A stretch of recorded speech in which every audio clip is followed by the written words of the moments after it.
Thanks so much for joining us again, everybody, for our discussion on products. We've got Kenny here. I want to turn it over to you to kick us off. Yeah, thanks, John. Like David said, I am a follower of this forum. I watched that last video from Julie 2 weeks ago. It was awesome, and I'm a little bit embarrassed to follow up from Julie, but I will do my best. And I see Brian Collins' face. Hey, Brian. Brian and I used to work together at Rackspace. Yeah, I wanted to join to just hopefully give some insight into how the product org maintains our product direction, and also answer questions about how you can follow along and kind of what's the most important content to make sure you're following along with. So I added some content to the docs. I didn't have a presentation. I was going to walk through just handbook content. So I'll start with just kind of my overview of like why we create directions in the first place and why they are important. So the product direction at GitLab, you can think of it as in any other non-hugely transparent company, the product organization's communication of what they're planning on building and what's a priority and what's coming up next. And normally that's an internal document, maybe has a roadmap and gets kind of packaged up into something that's consumer or customer facing every once in a while and is almost always out of date. But because we focus on efficiency and transparency here, we make that page public and we make the content evergreen. And so the written content in our direction pages is meant to always be up to date. We have some process for ensuring that product managers keep it up to date, but more often than not, you'll see through the course of any given month, multiple updates to any given direction page, just kind of as product managers encounter, whether it's a new market report or have a conversation with a customer or have completed some recent research or have done a kind of prioritization or opportunity assessment exercise to determine what's next. We'll constantly be updating those pages. What I wanted to highlight for you is just kind of the structure of those pages and how you can think about consuming them, and then where you can find updates for them. The structure is heavily rooted in our product structure, product hierarchy. So it starts with sections, which are DevSecOps, but then we also have for the non-DevOps parts of the application, we have a section for fulfillment and a section for enablement. Enablement one is probably most useful to you as well, in that it covers distribution and other and global search and geo. The other sections, though, are also broken down into stages. And so within each dev, sec, or ops section, you have stages. Like in my ops section, you'll find verify, package, release, configure, and monitor. Each stage has a direction page. And then the next level down is a category direction page. And so as a complete DevOps platform, we span multiple categories. And so we try to cover direction content for specific categories because that's where that kind of competitive landscape typically lands. So for example, I think there's a category for feature flags. There are a set of competitors and a set of capabilities that we are working to build around feature flags that are within our release stage, but distinct. And so we create direction pages for each one of those. When you think about that, though, we have, I think our rule is a max of 8 categories per stage, and we have like at least 10 stages. So that's 80 different pages. And so that's a really hard thing for any human being to reasonably consume. And so you can follow along with stage level or section level updates. And so we have direction content for each one of those that summarizes. And as product leaders or group managers, we're ensuring that there's a cohesive vision and direction and appropriate investment across the set of groups and categories within our purview. So those higher level direction pages at the section and stage level end up being very useful. The other point that I wanted to highlight is what we consider the responsibility of the PM to be. So we put the onus on product managers to promote and ensure understanding of their direction content amongst stakeholders. So if the content is hard to consume or not visible, or you say, oh, well, I've got this great direction page, but no one knows it or knows that it's getting updated, that's a futile effort. So we make sure that product managers are responsible for ensuring stakeholders across the company and externally are informed. A great example of this is actually, if you were to look at our package direction, I think Tim Rizzi does an exceptional job of making sure that various stakeholders, both internal, external, are aware of where that stage is headed and what their next steps are, and promotes that widely internally and externally. So, but that's our expectation for product managers, is that wherever their scope is, they're also ensuring that there's broad-based understanding. A big part of that is also making sure that there's kind of product leadership understanding of their direction, and that any product leader can kind of quickly give an overview of what's going on in each of the groups under their purview. And so we put the onus on PMs to make sure that happens. I linked a link to the product team process.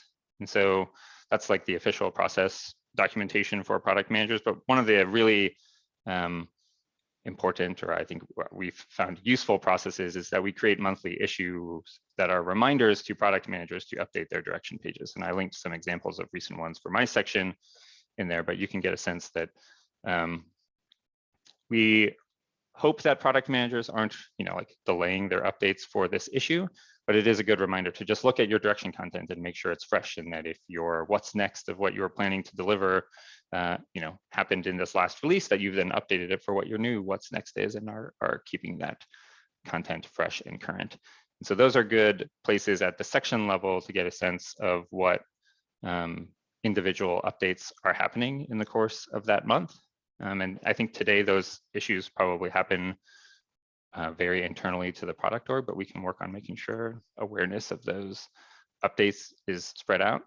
And then in terms of how you get informed, like our direction content is summarized in external roadmap content from sales enablement occasionally, but we try to do that, to avoid doing that very frequently, because it gets out of date almost immediately, right? If you have 40 different groups constantly iterating and being agile on what they're working on next, it's really hard to culminate a single roadmap of exactly what's going on. And our single roadmap and source of truth is the issues in our issue tracker, right? So we tend to do less, let's bundle up a roadmap, because we found it kind of immediately gets put out of date. But you can ask, especially any product leader or product manager, for, hey, I've got a customer and I'd love to give them an update on what's going on in this area. Can you create some content? And generally speaking, we can do that pretty well because we're familiar enough and can throw it together quickly. The other thing that you can do is consume the highlights. And so I linked an example to a highlight comment that I do in my section every month to just kind of summarize what's changed. I share that with product leadership and in product channels, but I can broaden my scope of who and where I share it with to make sure there's awareness if there's interest. But if there's a specific group or a set of categories that you're interested in knowing what's going on, you should always be able to see those changes in that group's or stage's Slack channel. When I mentioned that PMs are responsible for informing their stakeholders, that's one of the primary ways we suggest that they inform internal stakeholders, is make sure that they distribute it in Slack and distribute the MRs in Slack to make sure team members can follow along with updates as they go. And then lastly, they're dense content, and there's a lot of them, but you can consume direction content. I'm sure you all do that all the time, and ask questions in the group Slack. So that was my kind of how the direction content works and how I think it would be useful to get informed. But I am interested in feedback in, what we could do to better inform you as primary stakeholders, or make the content more consumable for you. John, looks like you have the first question. I have the first question. That's the first. So just curious, what would be the best resource for members of our sales teams to share with either prospective or current customers regarding our product direction? I know that in Sales Quick Start, for example, we talk about how it's unique and remarkable that we publish our product direction, roadmap, et cetera, on the public web. So with the knowledge that that's out of date, it sounds like this issue might be a better thing to present perhaps, for the most updated information. Maybe if they're a current customer, I see that it's not confidential, but just wanted your take on what the best kind of resource for that conversation would be. Oh yeah, sorry. Just to be clear, the issue is only a place for product managers to collect their changes to public direction pages. So any page found under this about.gitlab.com/direction page is evergreen content. The issue is just, if you look at that issue, it's just checkboxes for product managers to say, here's my MR for updates to my direction pages for this month. So that just to ensure that that direction content under that URL is always evergreen. We're sticking with the direction pages when we're having customer conversations. Correct. Yeah. So I didn't want to ever give the impression of something I otherwise. may have misheard. I'm sorry. I think the difficulty is if you were to go try to keep up with what's changing, you can look at that content, but you don't really know the diff of what just changed. And so if you wanted to see that issue update, then you would know, hey, in the ops section, here's the major changes that happened over the last month. It's kind of the change log of that direction page rather than just what is there today. All right, Jamie. Hey, question for Kenny. This is kind of a weird quirk I found about the package direction page recently. Yeah. I'd asked Tim about it and got Tim's answer, but I'm curious for your answer, Kenny, because this is an unusual one. GitLFS is the domain of create source code. So Daniel Gruss has the DRI for this, but it's under Tim Rizzi's category direction page. What's up with that? Yeah, great question. I will say it is a quirk that is the result of our limitation on the number of categories we can have per stage, which is because we reflect our product org structure in that homepage table that says the DevOps tools that we compare with. We didn't want to have some stages with 20 categories and other stages with 4. And so we were saying, well, we want to highlight, especially externally, that we have this capability and that you can use Git LFS, but we didn't have an available category in create, so we put it in package. There's another one that's like that, that I'm now trying to remember. It might be somewhere in maybe secrets management is actually owned by configure, but is in release stage. But we have a couple of examples where the group's responsibility doesn't match exactly with the stage as defined in our hierarchy, but we still map ownership. There's some funky like follow-on effects from that, right? Like there was a training questionnaire that went out that associated Git LFS with package, and it's like adjacent. It's not that far away. Like package is probably one of the stages that does the most sort of like object, storage type things. So it's not like, it's not too far off, but it definitely, it was like struck a weird note with me where I was like, what? Like, that's not Tim's. So, okay, cool. Is there any like work in flight or proposed to maybe adjust that? Not that I'm aware of, but I would love to hear those knock-on effects because I not heard of them, and we probably just thought it was a convenient quirk for our product hierarchy, but if it has having other implications, we should. The knock-on effect is probably that JR got a question wrong on his survey, and now he's bummed. Simon knows me too well. All right. I appreciate it. I've got the next question. So, Kenny, I read the product team process, and in there it talks about customer meetings for PMs. I was wondering, have you got any kind of guidelines as to at what point, under what circumstances you'd recommend actively getting a PM in front of a customer? Are there any specific things you'd like us to listen out for as essays or TAMs, sort of keywords that you might that we should be listening for in terms of either getting you in front of a customer is going to be strategically beneficial to GitLab, or to understand their pain points and make sure the PMs are exposed to that, or conversely getting the PMs in front of a customer because they are the subject experts? Yeah, great framing, because I think I do consider there to be two different reasons why you would want to put a PM in front of a customer. One is I think of them as what I call like customer discovery, and the other one is sales support. And it kind of depends on what your use case is. If it's customer discovery, I also think that the PMs need to be proactive. So I wouldn't say it's totally incumbent upon the customer success organization to make sure that product managers get connected to the customers they need to get connected to in order to build solutions that are useful to customers. But you could, if you were familiar with the direction and said, hey, I know, like, we'll keep talking about Tim.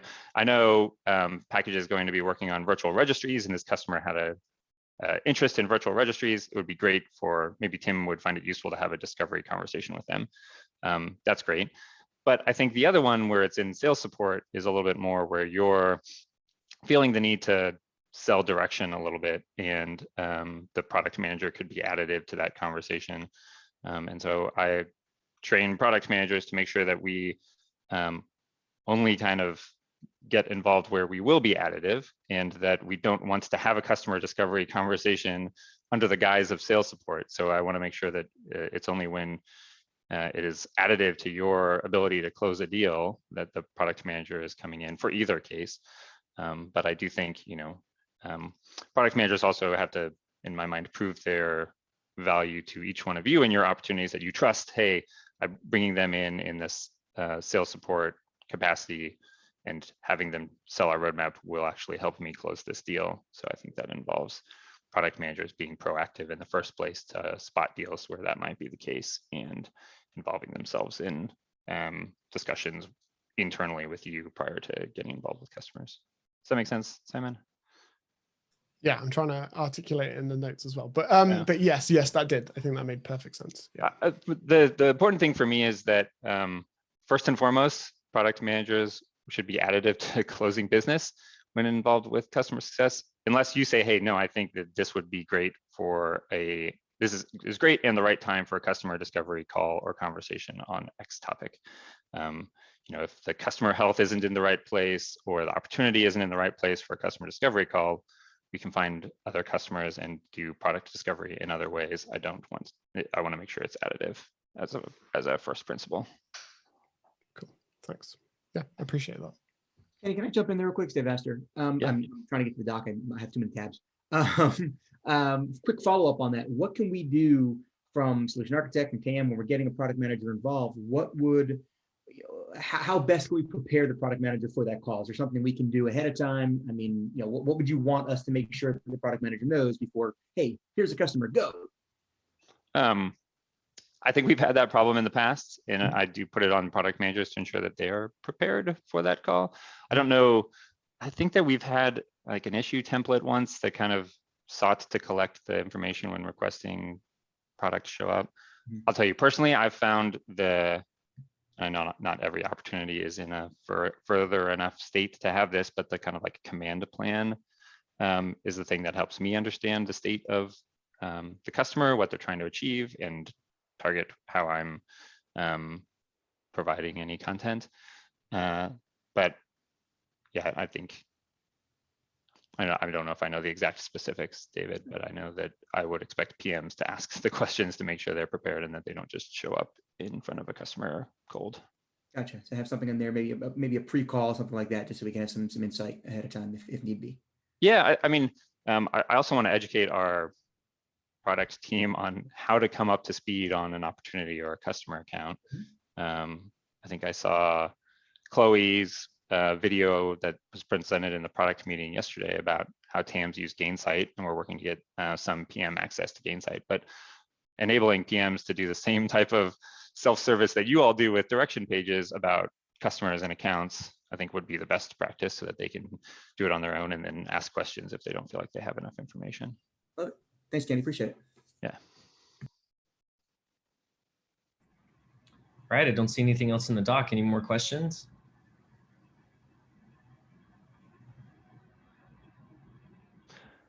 Okay, if nothing else, you all know how to find me. I'm always open to questions. And as I mentioned, if there's interest in more widely spreading those direction highlight updates, we can make sure that happens. How about I'll try it this next month and post it in customer success, and you guys can yell at me if it gets too noisy. All right, well, if there are no more questions, comments, anything, then we can go ahead and give some time back. Thank you so much, everybody, for joining us today. Thanks. Thanks, Kenny. Thanks, Kenny.